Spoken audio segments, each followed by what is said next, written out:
All right, I always like to start with something interesting, and this fits the bill literally. I mean, a lot of people are confused about ChatGPT, how it works, what should you ask, how do you ask it questions, and who can you really trust the answers?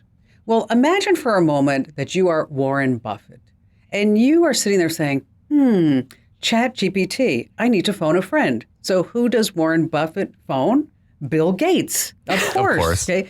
So Bill Gates goes over to Warren Buffett's house and sits down and says, hey, Warren, this is how ChatGPT works. And so here's what Warren had to say about it. I actually said, take this song my way and write it in Spanish. Wow. 2 seconds later, it comes out, and it comes out that it rhymes and it does all these wonderful things. But the problem is that ChatGPT just doesn't know how to tell jokes.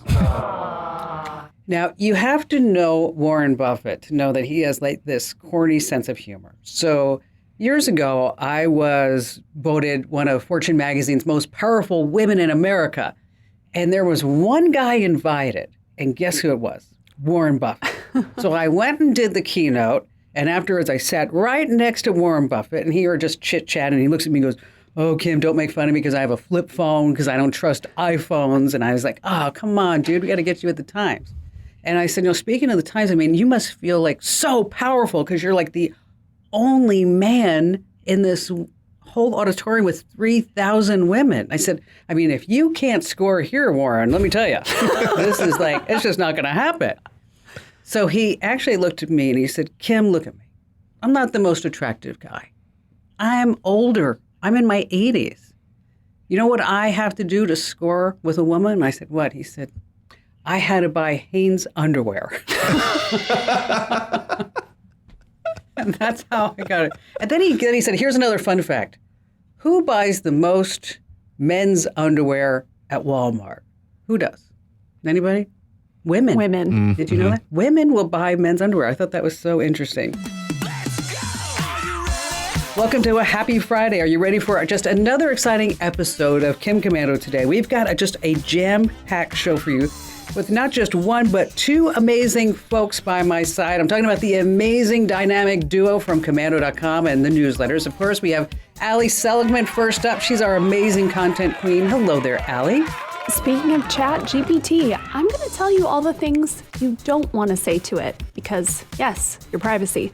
And then a little trick that can maybe help you avoid some embarrassment, either at work or with your friends, involving Google Docs. And then, of course, we have our magnificent millennial and our very own internet scout to tell us what's going online so we always sound hip. It's Matthew Heffel. I'm going to talk about how a Facebook group was able to bring a long-lost father and daughter back together after 20 years, as well as how you can use Gmail to catch companies selling your data. Ooh. Yeah. Wow, that's something. Hey, listen, if you're looking for a new way to enjoy the Kim Komando Today podcast, how about adding a little visual element to the mix? That's right. You can watch us do the podcast over at youtube.com/Kim Komando. That's youtube.com/Kim Komando. Now, imagine this. Your grandfather died many years ago, but you're still able to ask him for advice. What? What's going on? Well, it's a new world. It sounds unbelievable, but it's soon going to be a reality, according to Dr. Desai. He's a Silicon Valley computer scientist and the founder of multiple artificial intelligence platforms. They say by the end of this year, talking about by the end of this year, is that you could talk to your loved ones who have passed on. Now, on Twitter, he urged folks to start recording their parents, anybody else who's older in the family, with enough transcript data, this new voice synthesis and video models. There's a 100% chance that they could live with you forever after they've left the physical world. So he says, with all these recordings, an AI system will learn as much as it can about your loved one, then generate an avatar that looks like that person. So you can talk to them whenever you want through your phone, your laptop, your computer, whatever it may be. And this isn't just fantasy. Companies like Deep Brain AI, they're already offering a service called Rememory. And you have to kind of pre-plan for your own death, but you do 7 hours worth of interviews with Deep Brain, and then they're going to create this digital avatar of you for your loved ones so that they can talk to you for all time. What do you think about this? Is it going to create a situation where you can't continue. Like you can't have that period of mourning. You can't kind of go Move through on. that. Yeah.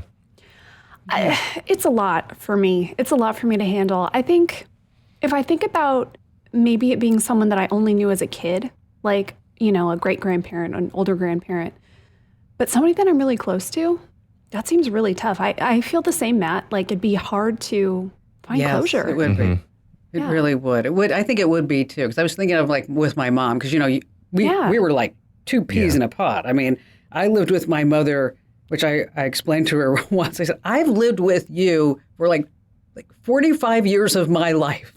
You know, it's like, you know, it is not because I live in your basement. Right. You know, not because of that. Okay. But, you know, it's always has been interesting to me when someone when somebody who has died, they say, you know, the late whoever that person is, the late whoever that is. You know, I'm always like, I just want to say like, dude, they're not coming. Okay. They're not late. Okay, Matt. So what's going on in your news world? I want to tell a really quick story. Her name was Jordan O'Neill, and she had a really interesting story that I read online this week. She was born in 1997, and pretty much immediately after she was born, her parents split up. So for the first 8 months of her life, she majoritively lived with her father.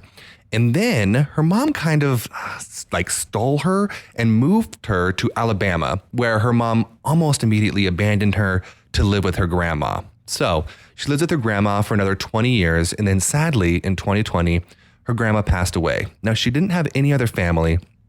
And she was really interested to try to get to know any other family that she might have had. And she was looking in all that stuff. And she realized she wanted to find her father, her biological father. Now, she didn't know how to get started with this, and she didn't know who to reach out to because not only was he not listed on her birth certificate, but her grandmother never told her his name. Oof. So she started reaching out to like family, friends, and people like that, was able to actually find people that had known her mom a long time ago, around the time she was born. And she asked, did you know who the guy was? And they're like, no, but here's some pictures of all the times that we went out to clubs and bars and whatever. And so she found a picture of her with a guy that she thinks looked like her dad. She then went and posted that on Facebook groups in the area where she was born. Facebook groups in the locale in Detroit where she was born immediately. And within 30 minutes, she had gotten dozens of responses who knew exactly who this guy was, were able to give her his name and where he lived. Oh my gosh. So she reached out to him, and before she could even say anything, he said, I think I'm your father. And so they have been reconnected. And the best part is that she just had her first son. And so she's able to give her first son a grandpa to grow up with. So That one gave me goosebumps. it's a really cute story. You know what? So did I. I did. I just got chicken skin when you said that. I was like, oh gosh. You know, what a great story that is. You know, it's a nice uplifting because, you know, so often you turn on the TV, it's like, China and Taiwan. And, you know, it's like, oh my gosh. Like, you know, I don't know if you're getting like that. I mean, like last night, Barry actually got mad at me because he was in there watching Fox News. And now I'm coming in there at like 5:45 to make dinner. And I walk over to the TV and I just, boop. He's like, I was waiting for that story. I'm like, oh, Had enough. no. Yeah. No, I said, you know, this is like too much. Nice story, Matt. Thank Thanks you. Mm-hmm. for sharing. All right. So, Allie, Chat GPT and our privacy. What? Back to the bummer. Sorry to rain on the parade here. Actually, yeah, we use, here at Komando at least, we're using Chat GPT all the time for lots of stuff. It is so useful. It's so helpful. Like Warren Buffett, you could translate songs into different languages. You can do basically anything with this tool. But a little reminder, before you get too deep into worrying, oh my gosh, the robots are coming for my job, they're going to take over humanity. Let's talk about your privacy first, because that is the concern that we should have now. We'll wait on our robot overlords till a little bit later. By the way, we wrote about this in the Current Tech News. If you are not subscribed to our new newsletter, So missing out. I don't know Yes. what you're doing with yourself. Today, we got a review. Someone said, I pity the fool who doesn't get Kim Komando's Current Tech News. That was, because you could just hear them say, I pity the fool. I pity the fool. Oh, man. Okay, so let's go over a little bit of what they collect. This is all really without you doing much. OpenAI, which is the company behind ChatGPT, they collect your IP address, your browser settings, of course, all the questions you're asking, the conversation you have, your location, and the device that you're using, whether that's an iPhone, an Android, PC, Mac, whatever. They also collect the name of the device, the operating system, and the browser. So down to the detail of like, this is Kim's iPhone using Safari. This is Allie's Android using Chrome, whatever it is. They share this information, of course, with third parties. They do say it's shared anonymously. Everybody always says that, right? And then there's all the stuff that you voluntarily provide. So when you make an account, you have to give over your email address, okay? And then all the conversations you have, those are used to improve the AI model. That means someone is reading these things. There is very likely a person looking at all the things you say, which makes us think, oh, okay, I should be careful what I say.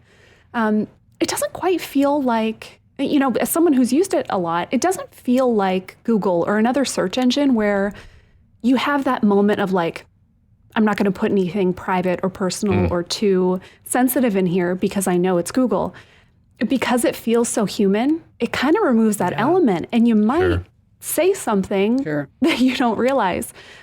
That's a great point, really. That's an awesome point. And even just little details, right, that slowly, if the more you accumulate, this is how Google works and all the rest, they know who you are. They know your life. They know who's in your family. Maybe you say, I need some gift ideas for my 10-year-old nephew. I need I need to know the best things to do or the best national parks where I live in my city.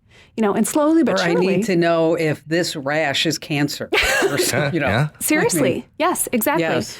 The bad news is you can't delete specific things you say to ChatGPT. So if you've said a bunch of stuff that now you're like, I shouldn't have done that, you can't.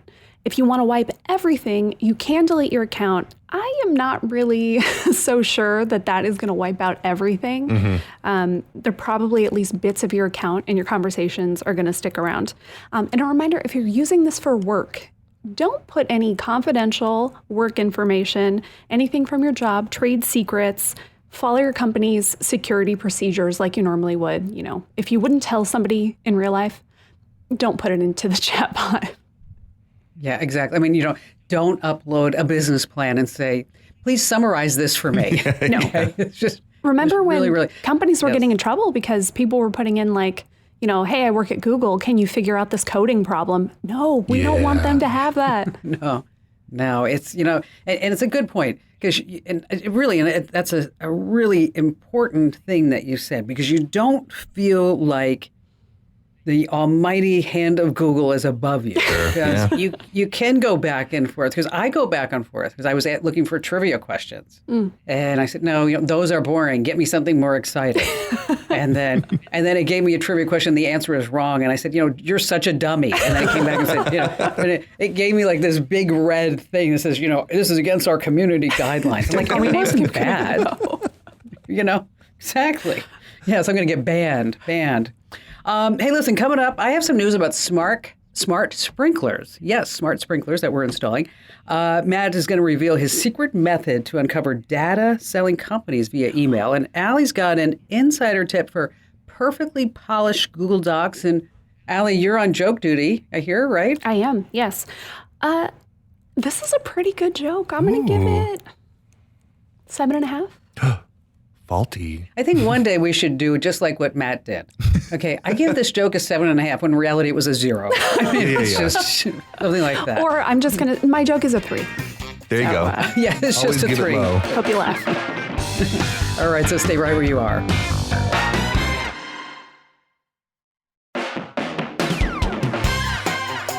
Hey, we're thrilled to have you with us on Kim Komando today, and also every single day, because you're just one of the smart ones, because you know where you can find trusted, top-notch tech info. Now, with over 400,000 of our fellow tech enthusiasts, they also trust us with our daily email newsletters. And if you're not getting with them, pity the fool, right? We pity that fool. I pity the fool. Head over to komando.com/subscribe. Once again, that's komando.com/subscribe. All right, this is part of the show where we like to give along some really great life tech tips rather. And I'm going to talk about smart sprinklers because, as you know, I've had a house under construction for 6 years now. 6 years. Let's see. The contractor said I could move in January. He told me that last September. And I actually said, I'll believe it when I see it. September, he told me I could move in February. February, I could move in March. March, I could move in April. He still says I can move in April, but there are no stairs. You can levitate. Yeah, I can do that. There's a rope. There's still some drywall that's still not up. And Sure. Let's see, the flooring. The garage door is really special. The garage door, it takes 60 seconds to open and close. Okay. But wait, Wow. There's more. Okay. Still can't believe I'm saying this. He expects me to pull through my gate, okay, get to the garage door, get out of my car, push a button, 1 minute, let the garage door go up. You have to hold down the button the whole time? Yes. Then I let it go when it's up. Then I get back in my car and I pull in the garage. But wait, I get out of my car and I go outside the garage and I push the button. This is in Phoenix where it's 120. Yes. Okay. As I told him, I think we've had garage door openers in cars, I don't know, for at least the last 25 years. I mean, so we're still trying to fix that. But I digress. But the landscape contractor is fabulous. I love this guy. Okay. So we, of course, are having this smart house, rather. So we're putting in these Moen smart sprinkler controllers, and then they have smart wireless soil sensors. Okay. Basically what it does, they say, it cuts down on water usage, and then you have all these independent zones, and then there's, what I really like is automatic weather skip. So if it's raining, guess what? We don't water the plants. How smart is that, right? Amazing. They say you can save up to 30% more water, 15,000 gallons annually compared to these clock-based controllers, which I had in the last house, which never worked. Never, ever worked. The water sensors, they monitor soil moisture up to 1, 3, and 5-inch depths. And then also it adjusts automatically to where you live by your zip code. Cool. And also by the heat index. Ooh. Wow. Because, here in Phoenix, in the middle of summer, you're like, oh, God, they're just thirsty. These are thirsty people out here, And so you stand there with the hose and you're like, okay, some water for you, some water for me, some water for you, some water for me. I mean, that's just it. I'll tell you. My neighbor at the last house, he used to leave his sprinkler running constantly. I mean, constantly. I'm talking about like days at a time. I would call him up. I mean, it was just so irrigating. Sorry about that. All right, Matt, save us with a great tip. Save us. We all know that companies are trying to gather our data to sell it, right? And we have a bunch of ways that you can stop this from happening over at Komando.com. But if you're going to be signing up for stuff online, I have a really handy tip that you can use to find out who exactly is selling your data. So if you use Gmail, you may know this, you may not. This is really handy. Every Gmail comes with virtually an infinite amount of Gmail addresses. So if your Gmail is abc@gmail.com and you want to have another email address, you can type in ABC, the plus symbol, and then whatever site you're signing up for. So say you're signing up for a new Pinterest account and you want to use this email, but you want to know if Pinterest is going to sell your email to another company as data. Well, you're going to put in your email, abc@gmail, but instead you're going to do abc plus Pinterest@gmail.com. Then if you start to get spam to that abc plus Pinterest@gmail, then you'll know that it was Pinterest that sold your data. So it's really, really helpful to make sure that you're not giving your info to companies that are going to be often selling it. Now, once they have your data, there is a whole bunch of ways you can try to get them to stop selling it. That's another whole thing that we have over at Komando.com. But I think the best way that you can use this tip is just tell your friends, be like, hey, I went on this one service that was helping me do such and such and such and such. And I found out that they were selling my email to all these advertisers. So don't use them. So it's a really handy way to help out others too. It's like, you get busted. They're busted. Yeah. That's just Exactly. And so I do that all the time with newsletters. because I always feel like, except for ours, a lot of those, they all of a sudden you get on another list. So again, you put your name and then the plus sign, whatever it is at Gmail, and then you get that free, disposable, infinite email address. Well, Matt, just as I said, it was infinite. Remember Google just said you can't have over 5 million, docs. Gmail might have a hidden thing that we don't know, that you can only have 7 million email addresses. But that's it. That's where they cap it. That's where they're going to do it. Yeah. So, Allie, this tip is one that you and I were talking about, and then you were like, I think we should tell more people about this. I'm like, yes, we should. Yeah, here is probably a mistake that you have made if you use Google Docs often, or any of the Google Office fake software, right? Sheets, Docs, spreadsheets, whatever. So if you make these, anybody that has access to it can go back and see the history of that document. So say I make a document, I am going to write up something for Kim, and I'm writing it. I get out all my stupid ideas. Maybe I'm a little mad at Kim, and so I have a line in there that's like, oh, I can't believe Kim Komando's making me do this. Whatever I'm typing, right? And then that makes me feel good, Allie. You couldn't come up with like another example. I mean, like, that's all I got today. Like Nova took a crap in the car, on the carpet in the living room or something like that. No, this is a workplace matter. Got it. So I'm writing this all in this document, right? And then I go through, I clean it up, I finalize it, I send it off to Kim. I just think, wow, I've sent my perfect document off to Kim. What if Kim gets curious and goes looking around? She can see every single version of this document that has existed. So she's going to see all my stupid ideas. She's going to see me saying, oh, Kim Komando, whatever it is. So this could happen anytime you share a document with somebody. So my tip is a very simple one. Once you get to the final version of something, make a copy of the document. That way, you just take all that information in there, you put it in a fresh document. It doesn't have any of the history. That's going to be the only thing that's in there.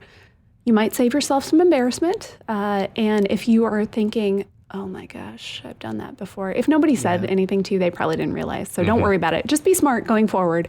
Copy your stuff into a clean new document. That is the version you should send. Okay. What you just did, Allie, is you just told everybody who got a document to go look. Let me go see what they said. Exactly. Yeah. All right. So here's to speaking of documents. Here's a joke that you can use. Okay. So when you're out and about, and maybe you're talking about work type of stuff. Okay. Here it is. Okay. A guy offered to document my entire life in Microsoft Excel, but I said no way. You know why? I didn't want him to spreadsheet about me. I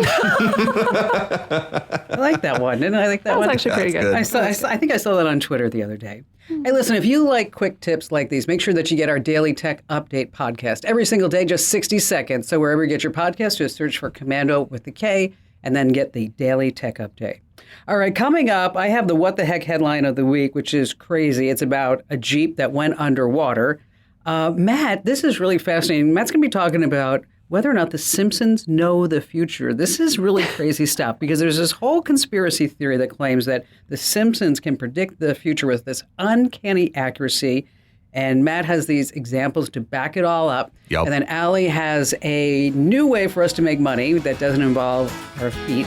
Pictures, thank goodness. Yep. And then also the joke at the end. So, hey, where are you going? Stay with us.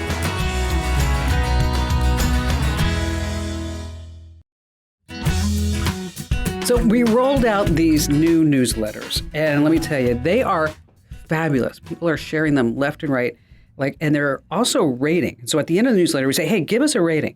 And so right before we came on to do the show, I checked it out. We had 10,698 thumbs up. Okay. And then we had 542 thumbs down. Okay. So for anybody who just gave us the thumbs down, we don't like you. No, we appreciate you. But a lot of this is coming because you're saying that as we look at, and we do read every single comment, Allie, we talked about this, that maybe you're on Windows 7. Is that true, right? I have seen that one, yes. So a few people are saying it's not displaying right on my computer, my phone, whatever it is. Here is a little tip for you. Again, we read all these emails. So if you are having technical difficulties like that, leave us your email address. I will email you myself and we will figure out why it's not working for you. It might be because, yes, you're on Windows 7 or you're on, Android 2, and we can't do much for you in that case. I'm sorry. But if there is something we can do to help, we will, and we will try to make our newsletters look great for everyone we can. I pity the fool who doesn't follow the newsletters. Pity that fool. Hey, sign up right now at komando.com/subscribe, komando.com/subscribe. All right, here's my what the heck headline of the week. I actually saw it and I went, what? Police pull a Jeep out of the lake. They found a woman inside alive. What? Yeah, exactly. It all started when a fisherman called the authorities because he saw what looked like a black Jeep completely immersed in water. It was a Friday morning. It took the deputies about 18 minutes to reach the scene. It was at Lake of the Pines, which is between Dallas and Shreveport, Louisiana. Okay. When the cops arrive, they look inside and they see a woman submerged in the water in her Jeep, banging on the Jeep window. Okay. It turns out she was reported missing a few hours earlier, around 12:30 in the morning. So what was supposed to be just a salvage job to get the Jeep out of the lake, the bottom of the lake, she was like 40 feet down or some crazy thing like that. A fisherman, the tow truck driver, they pulled the woman out of the Jeep. They got her into a fishing boat. Now, according to Captain Chuck Rogers there, he's an investigator at the Marion County Sheriff's Office, they don't know how long the Jeep had been in the water or how the woman ended up there. That was the exact quote, how the woman ended up there. She drove her Jeep in there. That's how she ended up in there. What else? Aliens. Aliens. Okay. Moral of the story is that if you are going around country roads at 12:30 in the morning on a Friday night, Saturday morning, and it's probably dark and you don't know where you are, is that you should probably always drive a Jeep because we know that it's watertight. Yeah. Okay. That is incredible. That's crazy. Can you imagine the relief that flooded through this woman's body when she saw No someone pun intended. come to save her? Yeah. Yeah. But seriously, can you, that would be so scary. I wonder if she called somebody, or maybe she didn't have a phone, or Does your phone work? work underwater? Yeah. Yeah. It's That's a good question. Really so that's really a what the heck headline, isn't it? Seriously. Yeah, that's a good one. All right. So, Matt, because I've been hearing about the Simpsons conspiracy theory for so many years. So if somebody's brand new to it, you have to start at the beginning. Okay. This has been a conspiracy theory on the internet for 20 years, if not more. I've been hearing about it since I was young on AOL, right? Now, the theory is that Matt Groening, the creator of The Simpsons, which has been around for 32, 33 years, is a time traveler. And he can go into the future and see what's going on. And he goes back and makes The Simpsons and puts little Easter eggs in all of his episodes that hint at what's going to happen in the future. And there are a lot. There are hundreds. I picked out a few just to give you guys examples. But if you are really interested, if this piques your interest, just Google Simpsons conspiracy theories and you'll find hundreds, if not thousands of these. Wow. The first one is from a 1998 episode called When You Wish Upon a Star. And it showed that when Homer went to 20th Century Fox, he was trying to get a show made. He was trying to become a director. And so he goes to 20th Century Fox and he says, I want to do this. And we just got new ownership, so we have to go to them. And the camera pivots to a picture of a poster that has 20th Century Fox, now owned by Disney. This came out in 1998. Then, Wow. 22 years later, 20th Century Fox was purchased by Disney. Dun, dun, dun. So that's a little light one. Okay. The next one's kind of interesting. This one came out in 2004. It's called The Ziff Who Came to Dinner. And the episode doesn't really have anything to do with this single scene. It pans over to Homer, the main character, if you didn't know, standing in his living room, and he had just seen The Matrix, and it goes to the future of him standing in the same spot, and it has a poster of him that says Matrix coming out in 2021. Christmas 2021. It says Christmas Matrix coming out 2021. Matrix 4 came out December 2021. I mean, why would they even put that in there? Okay, I got another one. This one's more tech-based. It's kind of interesting. Okay. Came out in 1995. And in the episode, again, it goes to the future. They say they're zooming to the future of 2010. So it's 15 years before that when this episode came out. And in the episode, Lisa, the daughter, has grown up and she's married and she's calling her mom, Marge. And in the call, she pulls out her phone and the phone has a screen on it where she can see and talk to her mom over a video call. Now, the interesting thing is not that this was going to come in the future, but guess what came out in 2010? FaceTime. Hey. So that's kind of interesting. I got two more. This one's really, really like one of the biggest ones online right now. This episode came out in the year 2000, and it is when the daughter, Lisa, is grown up in the future, and she becomes the president, and she's seeking re-election, and guess who she's running against? Donald Trump. And in the episode, it shows him coming down a golden escalator to announce his candidacy for president, almost with the exact camera angle as that famous time that happened in real life. Oh my gosh. Wow. So 16 years before that happened, they had exactly what it was going to be like. All right, the final one is very, very interesting because it's the most recent. Do you remember just a few weeks ago, everybody was talking about the Barbie movie and how this was so crazy and all this happening and was getting all these great reviews. And at that exact same time, something was happening again with President Trump. And I'm going to play this clip really quick. Though it was unusual to spend 28 minutes reporting on a doll, this reporter found it impossible to stop talking. It's just really fascinating news, folks. Good night. Oh, and the president was arrested. So at that same time that everybody was talking about the Barbie movie was when Trump was getting indicted, and they just happened to predict that in 1994. You know, So I don't know. It is kind of, it's bizarre. If there was just one example, you'd be like, well, you know, it was a crapshoot. You know, I called the psychic hotline or whatever it was. Yeah. But this, you know, it does make you think. That's 5 out of hundreds. Okay, counter theory. Okay. What if people looking for ideas for things were like, let me go watch some old Simpsons to see? Like the Matrix people were like, when should we? Oh, remember that Simpsons episode? Maybe. Yes. You know, and if we put it there in December, then it's kind of like in-house promotion because Hey, there you they'll go. know that it was December. Yes. I wish we had a time travel. If he's a time traveler, great. Yeah, give Yeah. me more. I would love that. I would love that. I mean, you know, maybe he can tell me when my house will finally be done. That would be amazing, really.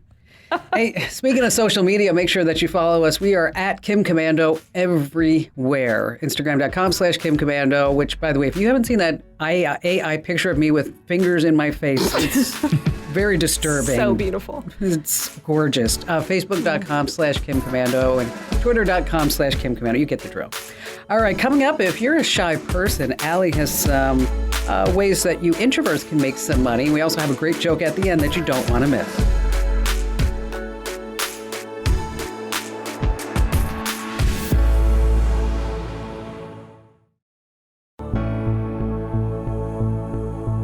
Hey, listen, Monday through Friday, you know, our podcasts are just perfect when you're on the go, you're walking, you're driving, just chilling at home. And we can be your virtual companion everywhere. We have so much fun. We just laugh and chat about all things digital. The only weird thing is that if you are on a walk and you start laughing out loud, people will think that person's just crazy with a capital C. So try to keep it in. So again, wherever you get your podcasts, and I know that you do get this podcast, but make sure that you get all of our podcasts. Just make sure that you get the Daily Tech Update and Kim Komando Today every single day of the week. All right, so Allie, this is where we depend upon you to tell us how we can make some money in some new and unique ways. Yeah, and you know, so many of these ideas, honestly, are for people that are really personable or social or don't mind, I don't know, the customer service kind of aspect. Sure. Listen, I don't want somebody in my car, so I'm not going to do Uber or Lyft. You know, a lot of these jobs, you just have to do so much people pleasing. Yeah. And that's not for everybody. That might be tough for you. So what are some jobs you can do where you don't really have to interact with strangers all that much? I am going to give some numbers, rough estimates of how much these pay, but as always, keep in mind, this really depends on your experience, your skill level, the exact thing you're doing, where you live, what phase of the moon it is. Not that, but there are a lot of factors that go into it. Social media management. Speaking of social media, You write posts, you respond to comments and messages, you manage the profile. If you are good with words, if you are good with people, but through a computer screen, which is a totally different skill, this might be for you. Hourly rate really depends. Anything from $15 an hour to $50 an hour. Although some social media managers, they actually have a retainer fee for a monthly fee or, project based, and that can be thousands of dollars. So if you are good at talking to people online, might be for you. Oh, wait, there's more. Wait, there's more. Because we need a social media manager. Hey. So if anybody's listening right now, and if you have really good social media skills, and we want you to be excited for the opportunity, we want you to be happy, we want you to have experience, and we don't want any fluff, okay? We want to see real examples. Is that we have that job posted at komando.com/careers. I'm sorry, Allie, I know we need to fill this job, and I bet you there's somebody who's listening right now who says, I can do that. Or maybe you know somebody. Yes, do that. If it's you, apply. And in the notes, let us know that you heard about this on the podcast. What about if you have very different skills? Virtual bookkeeping. This one is pretty cool because you can make a lot of money here. $25 to $75 per hour, kind of the norm here. Depends on how complex the tasks are and the detail required. But that is a good one if you don't want to work an office job anymore, but you still want to use those skills. And this one I love, voiceovers. Now, let's be honest. Excuse me. I mean, did you say that you needed a voiceover? Yes, I did.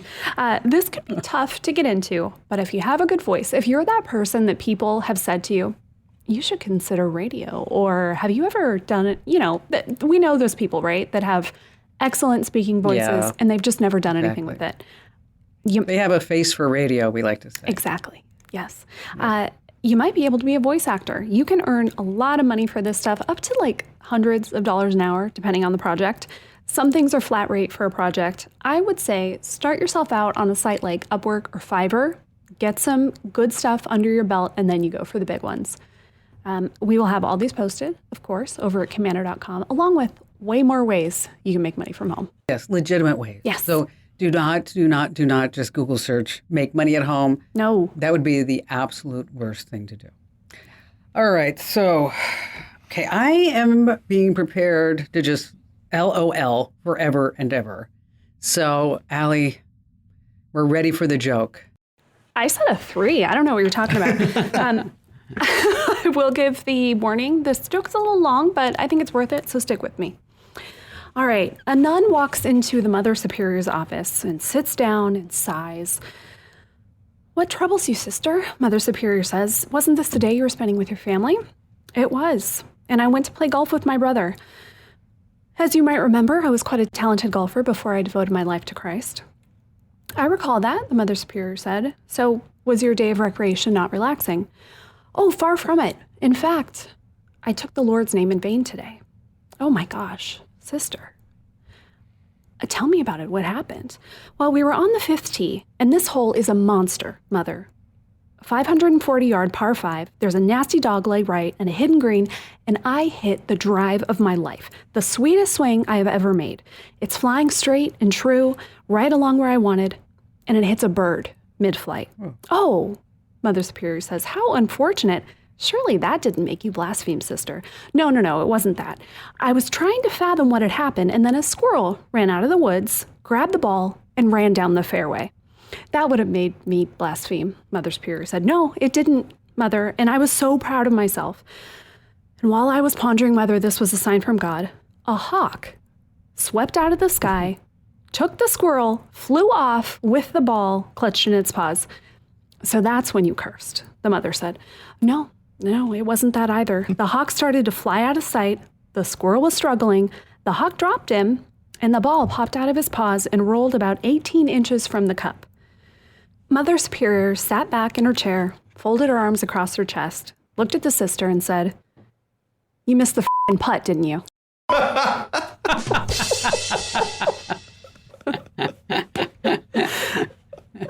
All right. I'm on a golf team now.